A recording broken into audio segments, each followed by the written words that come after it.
Governor Pritzker touting Illinois' position on abortion access on the national stage today. WGN political reporter Taman Bradley here now with more on the governor's message as his own political profile continues to grow. Taman. Micah and Ray, good evening. 14 months before the next national election, and Democrats are gearing up to rerun their playbook from the last cycle.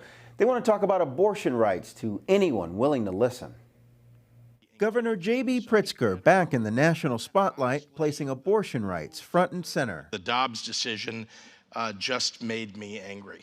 Pritzker was in New York today at the Clinton Global Initiative for a panel with Michigan Governor Gretchen Whitmer, moderated by former Secretary of State Hillary Clinton. The biggest and most important decision a woman will make in her lifetime is whether and when to have a child. If you don't think that access to abortion is about the economy, you probably don't have a uterus or know someone who does. Every state around us in Illinois is an anti-choice state now.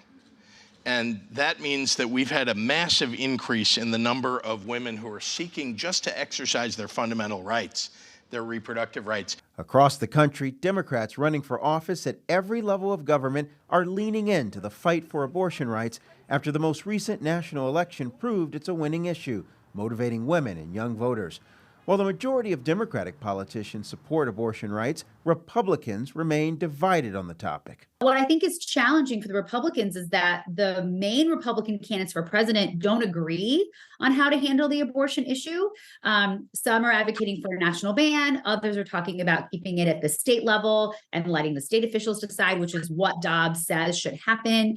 And former President Trump, who's the front runner, did an interview last week and said that he would bring both sides together on the issue and that they'd come to a compromise. As 2024 fast approaches, political science professors like Suzanne Chod expect abortion to remain at the forefront.